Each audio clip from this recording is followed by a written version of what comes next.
panic in a village in Ukraine. Local residents protesting the arrival of a plane carrying evacuees from China. The fear that the people inside this bus could be infected with coronavirus. Authorities insisting there's no risk, but hundreds of police have been dispatched to maintain order. Ukraine has no confirmed cases of the virus, but COVID-19 continues to spread. The CDC now warning it's preparing for the possible, even likely event that it will spread here too. And it's down to the wire in Nevada. The Democrats, even the president, making last-minute pitches to voters ahead of the caucus. And Michael Bloomberg saying he will release 3 women from those NDAs. And Bernie Sanders was briefed that Russia may be trying to help his campaign. And the mother of those Idaho siblings, they've been missing for months. She's now being held on $5 million bail. Court documents revealing a lengthy investigation into this bizarre case. Still no sign of those children. And good evening, everyone. I'm Kira Phillips in for Lindsay Davis, who's on assignment tonight. Thanks for streaming with us. So much to get to, but we begin with the race for the White House. All eyes will be on Nevada tomorrow for the 3rd contest in the Democratic race. Bernie Sanders showing strength in recent weeks, both in the early states and national polls, and Nevada could be a potentially make-or-break state for several candidates trying to keep their campaigns alive. But today, new developments from the campaign of former New York City Mayor Michael Bloomberg. The billionaire taking fire at his first debate in Las Vegas on Wednesday over holding former female employees to non-disclosure agreements. They had entered those as part of a legal settlement. Bloomberg now reversing course and agreeing to release 3 women from NDAs relating to complaints about sexist comments they had said he had made. So how will all of this impact the 2020 race? ABC's Mary Bruce is in Las Vegas with the latest. Under enormous pressure tonight, an about-face from Michael Bloomberg, announcing he will release some women who filed complaints against his company from their confidentiality agreements. Bloomberg has been pummeled over the issue. So, Mr. Mayor, are you willing to release all of those women from those non-disclosure agreements so we can hear their side of the story?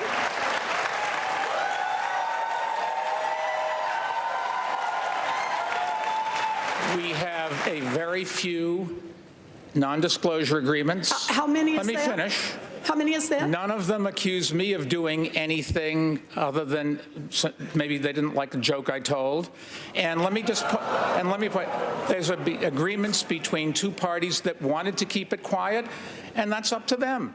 But several of the women who have signed NDAs with Bloomberg's company told ABC News they are interested in telling their stories, but feared the prospect of retribution. We are not going to beat Donald Trump with a man who has who knows how many non-disclosure agreements and the drip, drip, drip of stories of women saying they have been harassed and discriminated against. That's not what we do as Democrats. It was clear Elizabeth Warren wasn't going to drop it. The senator taunting Bloomberg, drawing up her own contract to release the women from these agreements. All that Mayor Bloomberg has to do is download it.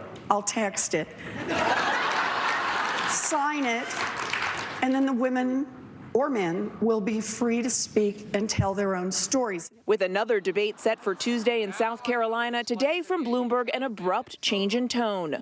The billionaire saying that after a lot of reflecting, he recognizes non-disclosure agreements promote a culture of silence in the workplace and contribute to a culture of women not feeling safe or supported. He announced his company has identified 3 NDAs with women to address complaints about comments they said I had made, and that those women would now be released from the agreements. Now, Michael Bloomberg isn't even on the ballot here in Nevada, and after the caucus is here tomorrow, all eyes will then shift to South Carolina and that next debate. Michael Bloomberg's team says he is already preparing, and they admit he took a beating in the first debate, and they say he has to do better this next time. Kira.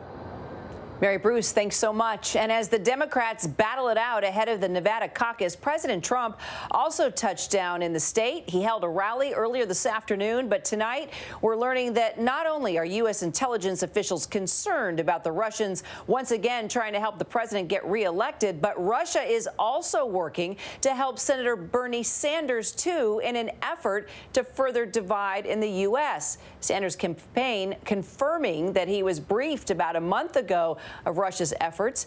ABC's chief White House correspondent Jonathan Karl has more. A stunning development in the heated Democratic primary. Bernie Sanders today acknowledged intelligence officials have warned him Russia is trying to help his campaign as a way to create discord among Democrats and help re-elect Donald Trump. Sanders made it clear today he does not want Russia's help. That is the ugliest thing they're doing, is they are trying to cause chaos. They're trying to cause hatred in America. Sanders hinted at this during the debate this week when he was asked about the online bullying of some of his more extreme supporters. All of us remember 2016.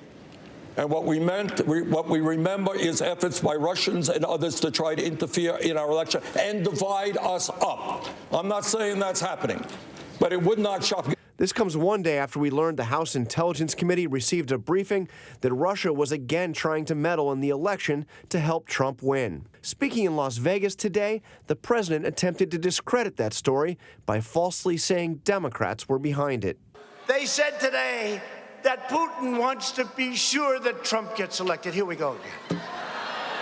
But this did not come from Democrats. It came from top intelligence officials in his administration, who gave that classified briefing to Democrats and Republicans in Congress. The president was so angry about that briefing, he ousted acting director of national intelligence Joseph Maguire, who today officially resigned. The president tapped Rick Grinnell, a Trump loyalist with no experience in intelligence, as Maguire's temporary replacement. Let's bring in John Carl now at the White House. John, as you pointed out in your piece, this was a pretty stunning development with Sanders, but is it fair to say that we shouldn't be that surprised that Russia would play both sides of the aisle here? We really shouldn't be that surprised, Kira. When you look back to what happened in 2016 in the intelligence community's findings, that the primary goal of what Russia was doing here was to sow discord in our political system. In fact, they didn't believe that Donald Trump had a chance to win necessarily. They wanted to weaken Hillary Clinton and divide the American political system. And it seems very much that's what's going on here again. Now, Congress has known about this threat of Russia's ongoing interference since 2016, but does the political environment today make it impossible to combat them effectively? Well, I have to say, I've had many conversations with senior officials, including senior intelligence officials, over the past couple of years on this, looking ahead to whether or not Russia would interfere both in the midterm elections in 2018 and this presidential election.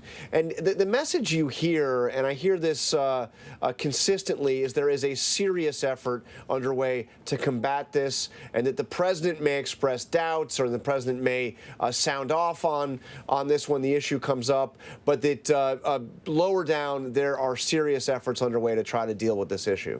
John Carl from the White House. John, thanks. Thank you. And all these developments playing out with Nevada one day after from the caucus. We've been tracking the early vote all week here at ABC News Live. The candidates now making their pitch to a far more diverse state than either Iowa or New Hampshire. 52% of Nevada's population is non-white, and candidates have spent their time in the state focusing on Black and Latino voters, trying to earn their support. Rachel Scott has more for us. Show me what democracy looks like. This is what democracy looks like. Across Nevada, the race to get ahead in the West is kicking into high gear.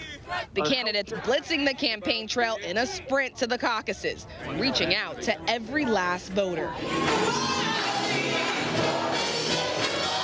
For the first time this election cycle, the primary turns to a racially diverse state. Minorities will play a critical role. Former Vice President Joe Biden stopping by this black congregation on Sunday. I voted for him yesterday at the early voting, so it just solidified my choice in voting, and I think I did the right thing. After Sunday church service, we caught up with Gretchen Tolliver, and she explained why she's skeptical of some of the pack. Senator Amy Klobuchar. Yeah, she's wishy-washy. She says one thing and does another thing as far as the black community is concerned. Buttigieg, he's made some comments that he should be sorry for, but if he apologized, I can go for it. Stan Breland has Biden at the top of his list. Joe Biden. On my computer, it says Obama Biden. Back in the days, did those two terms, and looking forward to supporting the next 8 years.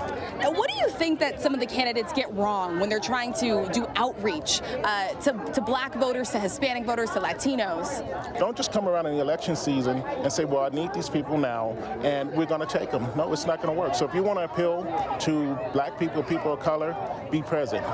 You know, stand up. When the issues get tough, do what people of color do. We get back up. We get knocked down. We get back up. Go on the Senate floor, talk, do whatever you need to do, be unpopular, and then you can get our vote. Now, later in the show, Rachel is going to show us what it's like to work more than one job to make ends meet and how Nevada's shift workers are taking advantage of early voting this primary season. Now to the growing fear over the coronavirus. The Director General of the World Health Organization saying the window of opportunity to contain the outbreak is narrowing. 26 countries have now confirmed cases of the deadly respiratory illness. There are 1,200 confirmed cases outside of China and 8 deaths, with new clusters just recently found in Italy, Iran, and South Korea. And in China, the situation is desperate. More than 2,200 people have died, with nearly 1,000 new cases and 118 deaths just within the last 24 hours. And fear of the disease has grown violent. We showed you those images from Ukraine at the top of the show. Well, that bus carrying passengers from Wuhan, China, the epicenter of the outbreak, were met by angry protesters. And now the new warning from the CDC about the concerns here in the U.S. Our senior foreign correspondent Ian Pannell joining us live in just a minute. But first, his report. Tonight, the global fear of COVID-19 as cases around the world continue to grow. Anger boiling over in Ukraine as evacuees from China touch down for quarantine. Protesters there clashing with police after a false rumor a handful were infected with the new coronavirus. And tonight, a somber reality check from the World Health Organization. Although the number of cases outside China is still small, time to stop the spread of the virus may be running out. The window of opportunity is narrowing, so we need to act quickly before it closes completely. New clusters of the virus have grown in just the last few days. In northern Italy, this hospital ER is now closed after a patient spread the virus to 5 doctors and nurses and others. Restaurants and schools are also being closed down. In South Korea, a woman spread the virus to nearly 40 people at her church and beyond, with numbers there growing. The CDC tonight assuring Americans the virus isn't spreading in the U.S. right now, but warning it could. It's very possible, even likely, that it may eventually happen. You may be hearing about schools shutting down and businesses closing in countries in Asia to reduce the potential spread of this virus. The day may come when we will need to implement such measures in the U.S. communities. Tonight in Japan, the last few hundred passengers and crew now expected to leave the stricken Diamond Princess, with growing questions about how the quarantine was carried out on board. And Ian joins us now from that cruise ship in Yokohama, Japan. You know, Ian, you're heading to South Korea right after this. So what's the latest on both of those fronts? Yeah, I mean, it really feels so different here in Asia, the whole atmosphere and the cases that are being reported are continuing to rise. We're heading to South Korea, towards that key city where there's been a significant outbreak. What we understand is this is a woman who was part of a Christian sect. It's been described as a cult by some people, but she was infected. She's been titled a super spreader by authorities there. She didn't know that she was infected, but the way that that particular sect conducts its church services involves people gathering on the ground in confined spaces, and she has passed that virus on to a significant number of people. The number of cases in South Korea doubling overnight, and the government there saying while before it was alert to people flying into the country from overseas, it's now got a very serious domestic problem. It feels it can control it, but it shows the dangers of where this virus may go from here. Well, Ian, we heard the WHO issue that warning about the window for containment. So how big do they fear this could get? Yeah, I mean, look, we've heard a lot of warnings. People are concerned that it could become a global pandemic. Now, the overall numbers outside of China are still small. But what we're seeing in Seoul and in South Korea and also now in Italy, and we've seen cases in Iran as well, is that it only takes one person who doesn't necessarily know they've got this virus for it then suddenly to start to multiply in again, areas where people tend to congregate. Again, this case in Iran happened in the religious city of Qom. It's a place where a lot of religious students go. People obviously pray in confined spaces. And it's exactly those kind of scenarios that leads to the spread of the virus. So this could continue to grow and escalate. And we're seeing warnings in the States as well from the CDC. We're not there yet, but warnings that we could get to that point where we're seeing multiple outbreaks in different countries around the world. Well, we'll definitely stay on the story. Ian Pannell in Japan for us. Thanks, Ian. Well, we might be getting closer to a verdict in the trial of Harvey Weinstein. Deliberations will continue on Monday, but a note from the jury today could give us a good idea about which way they may be leaning. ABC's Ariel Reshef has this latest. Tonight, Harvey Weinstein shuffling out of the courthouse, his fate in the hands of the jury. Late today, in a stunning turn, jurors asking the judge if they can be deadlocked on the two most serious charges. Writing in a note, "We, the jury, request to understand if we can be hung on 1 and/or 3 and unanimous on the other charges." Weinstein is facing 5 felony counts, including rape and sexual assault for alleged attacks on 2 women. But the jury appearing at an impasse on counts 1 and 3, predatory sexual assault, which also rely on the testimony of Sopranos actress Annabella Sciorra. To convict on those counts, all 12 jurors need to believe one of Weinstein's 2 accusers and Sciorra, who described in graphic detail how Weinstein barged into her apartment and violently raped her 3 decades ago while she fought back, punching him, kicking him. Most believe that Annabella Sciorra was the most persuasive witness called by prosecutors. But these jurors aren't supposed to convict just based on her account. I think those who presume that Weinstein's been convicted on the 3 lesser charges and the jury is just hung on the most serious charges are vastly overstating where we are today. Right. All right, let's have more on that story and bring in Julie Rendelman. She's a criminal defense lawyer here in New York City. Thanks so much for being with us. Thank you for having me. We were just, actually, while the piece was going, we were talking about the jury note. Sure. You know, what do you make of that? It's a bombshell, and quite frankly, I think that Harvey Weinstein cannot be sitting comfortably tonight. And I don't want to make any assumptions, you know, because I think when we talk about jury notes, we talk about reading tea leaves. But basically what the jury note said is... Yeah, what's the bombshell? The bombshell is, and I actually wrote it out, "We, the jury, request to understand if we can be hung on counts 1 and 3, and/or 3, and unanimous on the other charges. Counts 1 and counts 3 are predatory sexual assault. The other counts are the lesser includeds." And so the reason that everyone's so wild about this specific jury note is many people are speculating that it means that the jury has found him guilty of at least one of the victims in this case, because there's really no other way to really read it. Now, we're all assuming that all the jurors wrote this note, and we're often wrong. There's many times it could be 1 juror, 10 jurors, but if all of them are writing this note, and if all of them believe that this is the actual charges and this is where they are, then Harvey Weinstein may be in some trouble. Well, does that surprise you, though?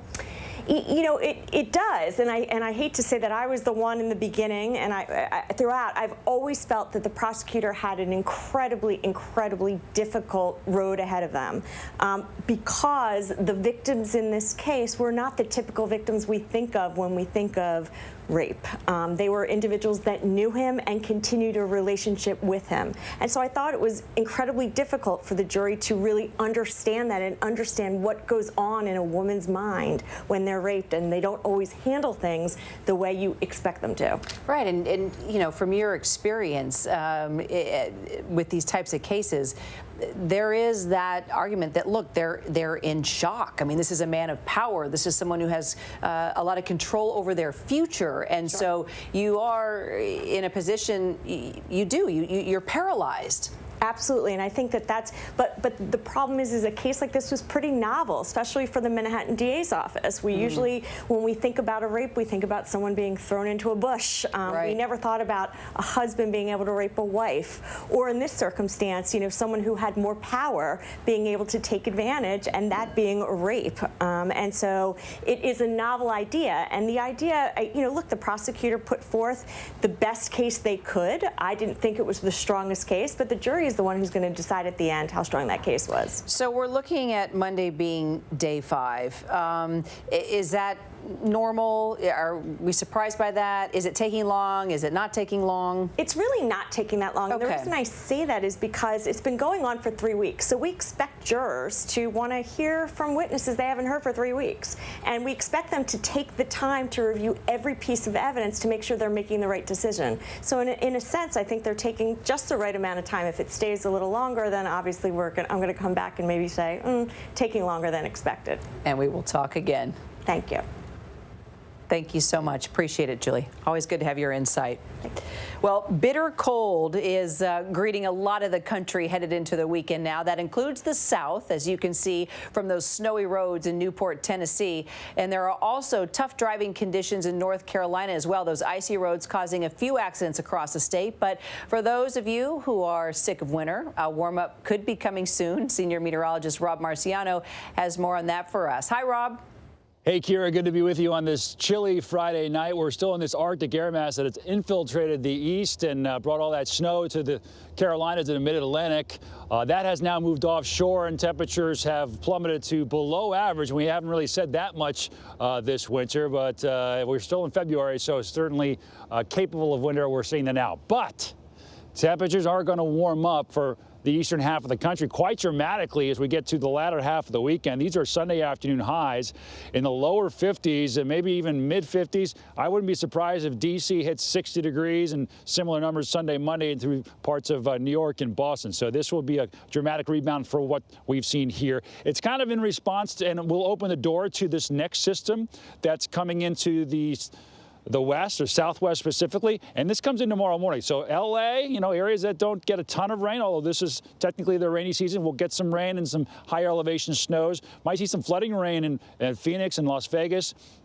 with this next system that comes in, and some mountain snow, of course, that will be cranking up. It looks like for the southern Colorado Rockies and Taos, New Mexico might get some snow with this. They've been it's been kind of stingy. Most of the snow has been through the northern Rockies. Now the folks in the south gets a little bit, and this does go coast to coast, so it will be in the east in some shape or form by the middle of next week. Kira, have a good weekend. All right, you too, Rob. Thanks so much. Well, when we come back, the pile of rubble that should still be a home. How the wrong house ended up being demolished. The challenge of voting, shift workers who help fuel Nevada's booming tourism industry, what they think when they hear that the economy is strong, and why they say early voting helps let their voices be heard. And the mother of those missing Idaho siblings now under arrest in Hawaii. New details on this bizarre case.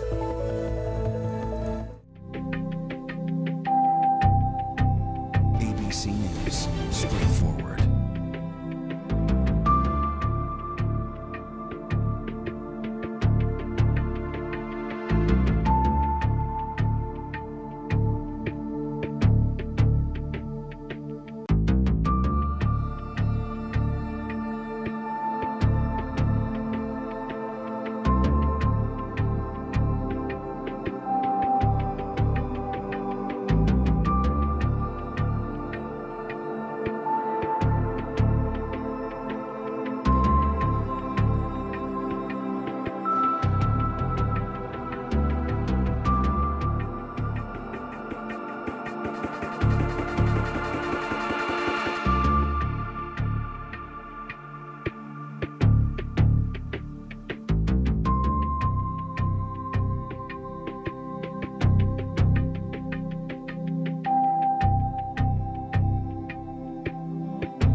As we first reported last night, there has been a major development in the case of two missing children from Idaho who haven't been seen since September. Their mother, Lori Vallow, has been arrested in Hawaii and is being held now on $5 million bail. You may recall she defied a court order to produce her children, and there is still no sign of those kids. Clayton Sandell reports. Tonight, Lori Vallow appearing in a Hawaii courthouse, arrested Thursday on a warrant connected to the mystery of her missing children. Lori, can you tell me where your kids are? Vallow and her husband, Chad Daybell, moved from Idaho to Hawaii when police started asking questions about 17-year-old Tylee Ryan and 7-year-old JJ Vallow. The siblings have not been seen since September. Vallow is facing multiple charges, including 2 felony counts of desertion and non-support of dependent children. The couple got married in Hawaii less than 3 weeks after the death of Daybell's previous wife, Tammy. Vallow's estranged husband, Charles, was killed last summer by her brother, who then died in December. Authorities say all 3 deaths are suspicious. Family members say Vallow is part of a religious group, and her husband writes books about the end of the world. They hope this is the break the case needs. That's our ultimate goal, is to get the children. And I think with this arrest, that will hopefully happen sooner than later. Clayton Sandell joining us now live. Clayton, what do we expect to learn from this upcoming news conference? Well, we expect to hear, I think, what is next with Lori Vallow. She just got out of that court hearing. Her bail's now set at $5 million, but she's not leaving Hawaii just yet. She has another hearing coming up on March 2nd. That's an identity hearing. And then, of course, we have to have an extradition hearing because these are charges that are out of the state of Idaho, and she is in Hawaii. So she has to be, at some point, extradited back to that state to face those charges. So this story has a lot of angles, including the former spouses. Are investigators looking at any of those cases as well? They are, and this is kind of a lot to unpack. So last summer, Lori Vallow's husband, Charles, was killed by Lori's brother in Arizona. This was, he described it as a self-defense shooting. That death is being investigated. And then Chad's wife, Tammy, died in the fall. And then 2 weeks after her death, Lori and Chad got together, and then the kids went missing. So there's a lot of moving parts here, a lot of missing pieces, but investigators tell us those deaths, those previous deaths, and of course the missing kids, that's all one big active investigation. Kara?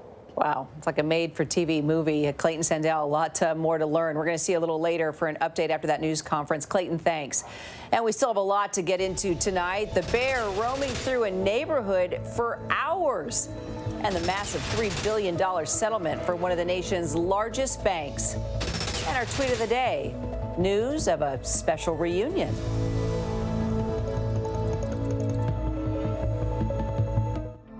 ABC News, straightforward.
And now to By the Numbers, a look at the numbers behind the news. Today, the Justice Department announced a major $3 billion settlement with Wells Fargo over the creation of fake accounts.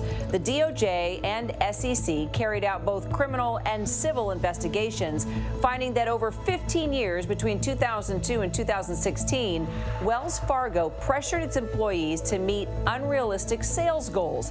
Well, that led to the fraudulent opening of millions of accounts without the permission of customers. As many as 2 million fake accounts were created by Wells Fargo employees who created false records and forged customers' signatures in order to open these checking and savings accounts. Well, that led to the bank collecting millions of dollars in fees and interest.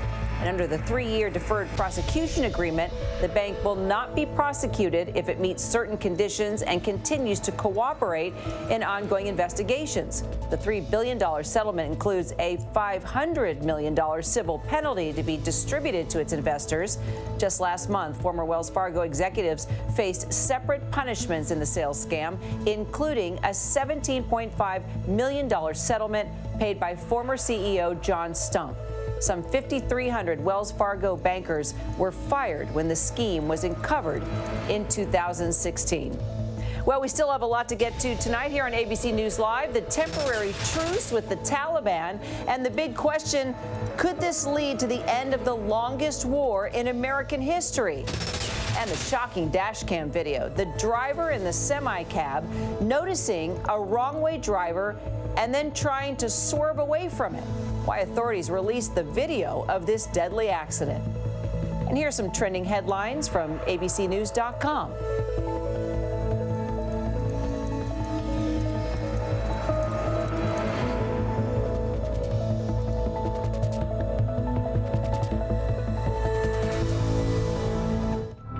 ABC News, straightforward.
Just a day out from another state vote in the Democratic primary, and about 70,000 Nevada residents have already cast their votes in the caucuses.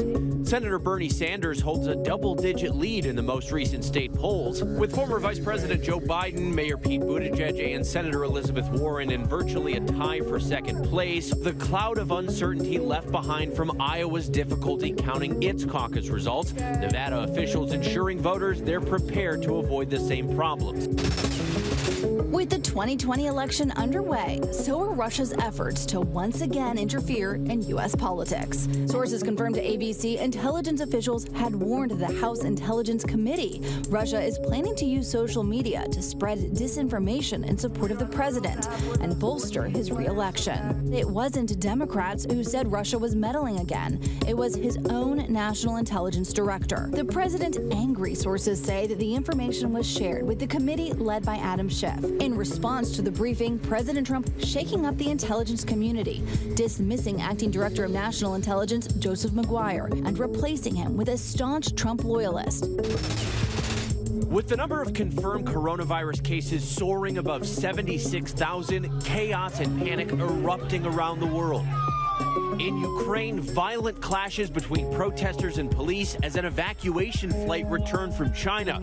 Overnight in Turkey, a separate flight carrying 268 people from a cruise ship was turned away from landing, even though the passengers had been cleared of the disease. In South Korea, the number of confirmed cases spiking to more than 200, tripling in just 3 days. The case of 2 Idaho siblings missing since September finally going before a judge today. The mother of 17-year-old Tylee Ryan and 7-year-old Joshua J.J. Vallow arrested in Hawaii Thursday, where police say she and her husband Chad Daybell fled in November after authorities performed a welfare check at their Idaho home. Police saying they believe Vallow and Daybell lied about the children's whereabouts, reportedly telling investigators J.J. was staying with a friend in Arizona and telling friends Tylee had died a year ago. Police say Vallow defied a court order to physically produce her children. Now, 3 weeks later, she faces multiple charges. Her bail is set at $5 million. The United States and the Taliban have agreed to a 7-day truce to reduce violence in Afghanistan, part of a plan to pave the way to a peace agreement that could lead to the departure of U.S. forces from the country's longest war. We're bringing in Chief Global Affairs Correspondent Martha Raddatz with more. Martha, this is not a traditional ceasefire, so explain how this will work and what the next steps will be. It's not an absolute ceasefire for these 7 days, but it has some pretty specific things in it. You know, no rocket attacks, no roadside bombs, but they are expecting perhaps some sporadic violence that the Taliban may not be able to control. But if at the end of these 7 days there is a so-called reduction in violence, then they go right on here to sign a peace agreement. And that peace agreement will start the drawdown of U.S. forces. We don't know any of the details. They have not been made public about exactly how many American troops will be leaving Afghanistan. But President Trump has said in the past he wants to get it down to 8,600 initially. We have about 13,000 there now. So I think it's pretty safe to say that the first step would probably be reducing those troops to 8,600.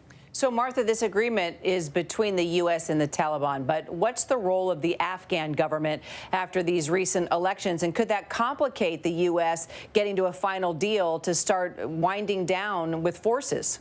It sure could. They've just gone through a very contentious election, and the Afghan president's opponent says, wait, I won, not you. So there's all these internal Afghan politics, and they are supposed to be negotiating with the Taliban, the Afghan government as well, once the U.S. and the Taliban begin this agreement, but that really could complicate things. And, of course, critics are saying, look, this will never work. What's the incentive here for the Taliban that they'll drift away from this eventually? But the U.S. is very firm about this, says if the Taliban does go back on its word, the U.S. will make sure there is no terrorist activity there. All right, I'm Martha Raddatz. Martha, thanks. You bet. The Trump administration expanded travel ban went into effect today. Under the new order, immigrants from Africa's most populous nation, Nigeria, are banned from receiving immigrant visas. Eritrea, Kyrgyzstan, and Myanmar are also part of the new executive order. Sudan and Tanzania are now banned from the visa lottery program. Nigeria has appealed the decision. The White House says the ban is necessary for the safety of the U.S. Critics say the ban hurts America and is also xenophobic. A Mexican man has died in ICE custody at an Ohio correctional facility. ICE says David Hernandez Calula appears to have died by suicide. This is the 7th person to die in ICE custody since October. The U.S. women's soccer team wants a judge to award them nearly $67 million in a settlement as part of their gender discrimination claim. The players say there is institutionalized gender discrimination and inequitable compensation between the men and women's soccer teams. The U.S. Soccer Federation asked the judge to dismiss the case. The trial is set to begin May 5th. Now back to the 2020 race. 4 days of early voting in Nevada have turned out more than 70,000 voters, some who work around the clock. And before this year, many of them had to choose between making enough money for groceries or daycare and also exercising their right to vote. Rachel Scott spent the week in Nevada taking a look at how shift workers are hoping to make their voices heard in the race for the White House. Las Vegas, the nightlife, the glitz, the glamour, drawing millions of visitors each year to this entertainment capital of Nevada. But what happens in Vegas happens because of tens of thousands of casino workers, hotel housekeepers, and kitchen staff who toil behind the scenes. Shift workers who live outside the glare of the bright neon lights. On a quiet street, just a few minutes drive from the Strip, we met Alicia Sosa. Well, it's going to be another beautiful day, boy. A cocktail waitress at a top hotel resort who typically works the graveyard shift. You want some juice, boy? You sure you don't want none? No, I'm good. 22 years ago, she arrived from Texas, trying to provide for a family on $6 an hour, paying for health care out of her own pocket. And when that wasn't cutting it, she picked up a second job. One time she said, Mom, can you just please stay home with me? Do you have to go to work? I never let my children see the struggle that we were facing. Never. Because it was my struggle, not theirs. And you wanted to be strong for them? Yes. That's why I had to get 2 jobs in order so we can eat. It's a reality that's all too common for shift workers in this state, and why so many look to unions to drive change. They're just not members. We're family. When we go strong for everyone. The economy is on the up for most Americans. 53% in our latest polls say they are holding steady financially. But not everyone has thrived in the past 3 years. I believe strongly 1 job should be enough. Do you feel like, you know, some of the conversations in Washington, some of the politicians forget about people like you that are working to make ends meet and working to provide a better future for their family? I do. I mean, we all wish we could have a silver spoon in our mouth born, but we're not. We're just a working middle class, just to try to make ends meet. Many shift workers like Alicia believe they have a say in their future this year. And that's thanks to Nevada for instituting for the first time early voting ahead of the caucuses. Well, I'm glad you came down. I'm glad you came down. I'm glad too. For 4 days this week, more than 70,000 voters lined up at dozens of polling locations across the state. This polling location actually closed an hour ago. People are still in line. It actually stretches around the corner. Some of the folks at the front say they have been waiting here for 3 hours. I asked, why is it worth it? Well, they say caucusing is too difficult, and this year, there's just too much at stake. In past election cycles, turning out to caucus for some meant more in child care or less in pay. You want to vote, or you want to work another 8 hours so you can eat? Master cook John Walter has worked in Vegas for 30 years. Currently, he's on a 6 a.m. to 2 p.m. swing shift. It can be very difficult because if you're working all day and then some people have another job or they got to get home their family or their kids, some people just don't make it, so they don't vote. But this time around, voting sites were even set up inside hotels and casinos, catering to voters right where they worked. A lot of times, if you couldn't be at that caucus or you're working or your boss wouldn't let you off, you can't vote. So now there's no excuses. There's not 1 day early voting. There's 4 days here in a row. So that's a beautiful thing. The number one issue for John in casting his vote, keeping his union health care. I had double knee surgery in August. My copay was less than $300. I just had a shot a couple months ago for my knees, $2,000 for each shot, $30 copay. If I didn't have that, I'd be bankrupt. I want everybody to have health care, but to leave us alone. We fought very hard to have what we have, and there's been people been on strike for this, and don't mess with our stuff. With so many ship workers, the unions that support them are a powerful political muscle in Nevada. Oh, the chicken come. This lady. The Culinary Workers Union is one of the most influential in town. 60,000 members and the largest immigration organization in the state. Their headquarters transforming into an early voting location. Members staffing a phone bank. To remind you that the early voting for the Nevada caucus started Saturday. Soy Celia Vargas, le estamos llamando de la Unión. I'm just kind of going down my list here and calling everybody to see if they're willing to come down to vote early. How many calls are you looking to knock out today? Gosh, I've already done 40. Early voting here in Nevada has expanded the number of people able to participate in the caucus process. And for Alicia Sosa, heading off for another busy shift at work, every vote counts. So many people have turned out to early vote. Yeah. And what does that mean? What it means to me is, as I tell my coworkers, even if there's one vote, that's one voice, at least it's heard. And Rachel, no doubt important voices to hear. Great piece. You've been there all week talking to a lot of people. Let's start with the Culinary Union. Usually it endorses a candidate, and this time around they didn't. So what kind of message are they sending to their members? Exactly, Kira. The Culinary Union has decided to sit this one out when it comes to endorsing a candidate, but they have made it clear that they are endorsing their goals. And one thing that they have been very vocal about is health care. They do not want to see their health care benefits that they have fought years for on the bargaining table this election cycle. Some union members have been very vocal against Senator Bernie Sanders' Medicare for All plan. And I had a chance to catch up with Senator Bernie Sanders. He was marching with his supporters to an early voting location, and I asked him if he was concerned about losing this critical union support. 60,000 members are a part of the Culinary Union. He told me he is not worried about losing any momentum, pointing to the very large crowd size that turned out for him on that day. But the lack of endorsement from this union really did come as a shock in this race, especially for some of the candidates who really needed a boost, like former Vice President Joe Biden, who has been pitching this union over the last few months. And he really did need some momentum after those two lackluster finishes in Iowa and New Hampshire, Kira. Well, you've actually talked to all the candidates. How do you think that they're feeling less than 24 hours from the vote in Nevada?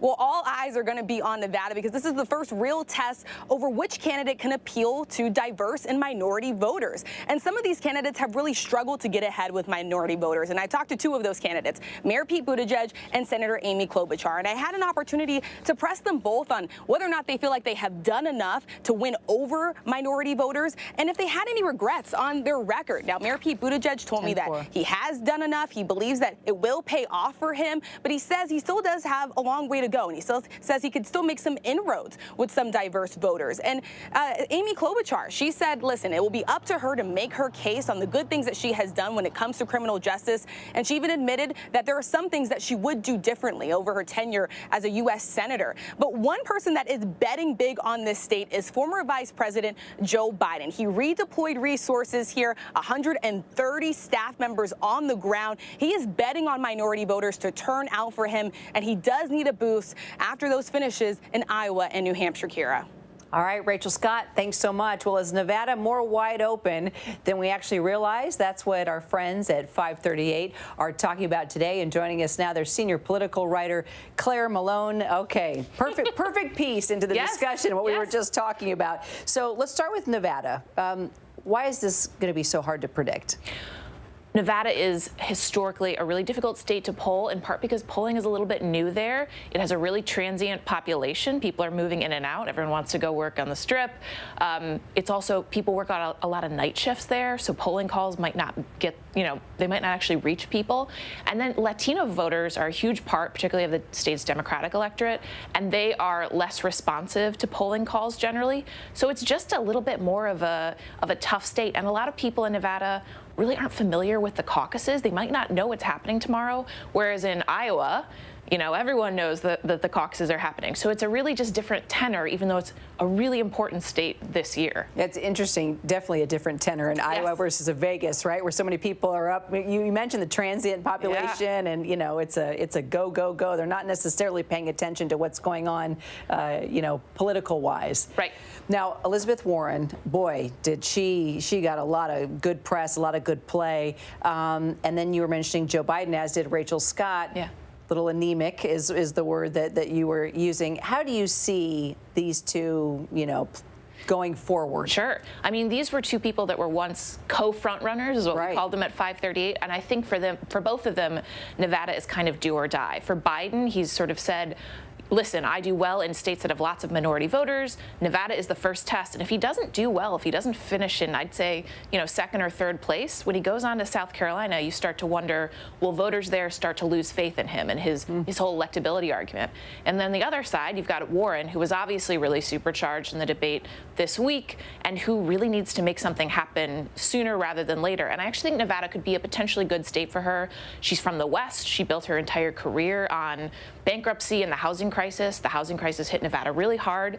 You could potentially see her story resonating with some voters there, and perhaps she's an alternative to Bernie Sanders, who, as Rachel was saying, the Culinary Union doesn't particularly like his healthcare stance. Right. Well, you mentioned Elizabeth Warren, her backstory. I mean, it would be very relatable to people in Nevada. I mean, she has a pretty fascinating backstory. Very much so. Single mother. I mean, I think it's a state with a lot of working class people. The Culinary Union, the service unions there have a lot of women, certainly probably a lot of single mothers, and I think they understand the struggle. Exactly. And I do think, she mentioned this in her closing arguments in the debate on Wednesday. She said, I'm an outsider in politics, actually. I haven't been a politician as long as the other people on the stage, which is true, which I think we sometimes forget because how meteoric her rise was. But Elizabeth Warren was, 15 years ago, she wasn't in politics, which is kind of notable, and perhaps will be an argument that will resonate with Nevada voters who are tuning in. Claire Malone, great talking to you. Thanks for having me. Hope we'll do it again. Yeah. Okay, great.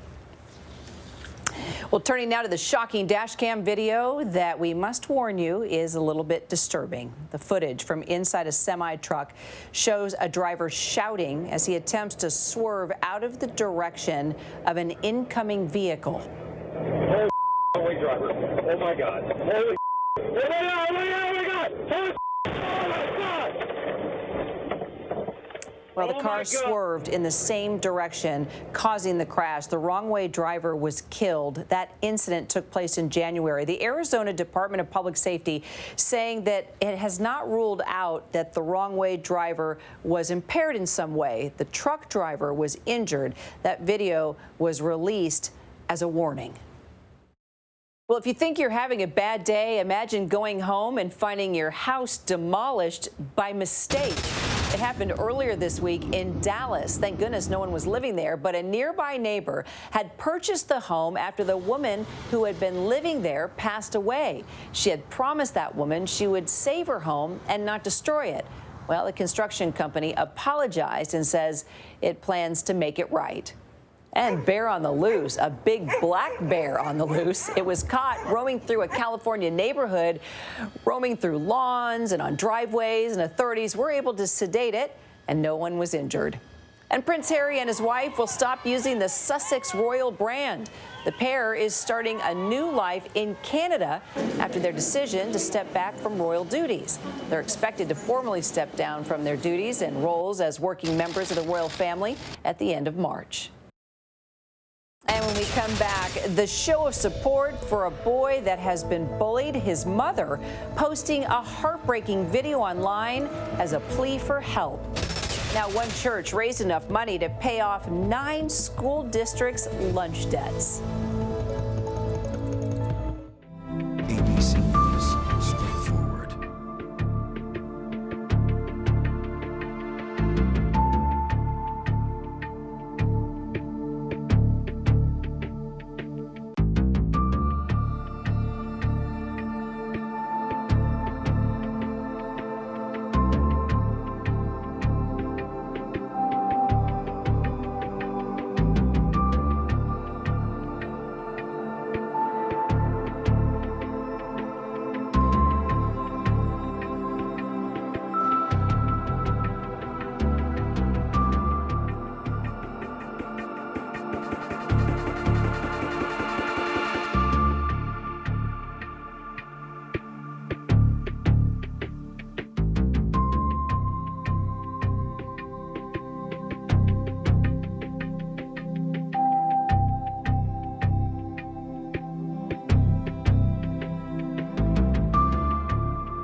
And now to a story about being kind and a reminder that our children are always watching us. People all over the world are rallying around Quaden Bales, a 9-year-old boy from Australia who was born with dwarfism. You may have seen the video that his mother shared online of her emotionally distraught son after being bullied at school. She wrote, "This is the impact of bullying. I seriously don't know what else to do." Well, now thousands of people are showing Quaden a lot of love, including a very famous fellow Aussie. You got a friend in me. So everyone, let's please be kind to each other. Bullying is not okay, period. Life is hard enough. So let's just remember, every person in front of us is facing some kind of battle. So let's just be kind. And on top of the messages of support, comedian Brad Williams actually set up a GoFundMe page that's raised more than $200,000 to send Quaden and his family to Disneyland. Well, members of a church in Ohio took action when they heard that students at local schools were in debt because they couldn't pay for lunch. They ended up raising not just enough money to pay off one district's school lunch debt, but to pay off 9 districts. Meet the pastor who led this fundraising effort and one grateful school superintendent.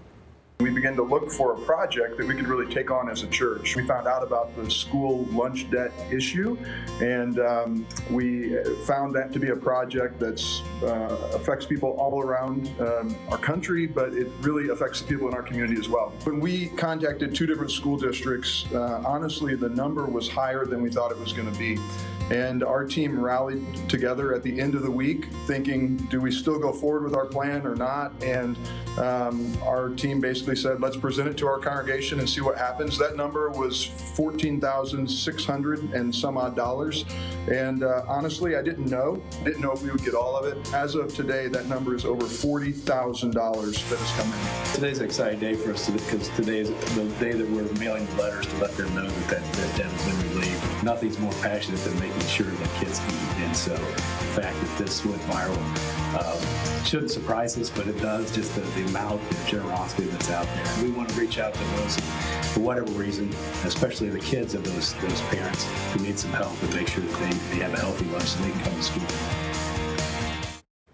And before we go tonight, the video that's gone viral, a chance encounter, has become an online sensation after a woman was approached in the London subway station to play a game called Finish the Lyrics. Oh, and boy, did she do it. Take a listen. Tell me something, girl. Are you happy in this modern world? Or do you need more? Wow. Keep going. Keeping so hardcore. Wow, you're really good. Keep going. I'm off the deep end. Watch as I dive in. I'll never meet the ground. Wow. Crash through the surface where they can't hurt us. We're far from the shallow now. All right, we want to know about the record deals. That's our show for this hour. Stay tuned to ABC News Live for more context and analysis of the day's top stories. I'm Kira Phillips. Thanks so much for streaming with us.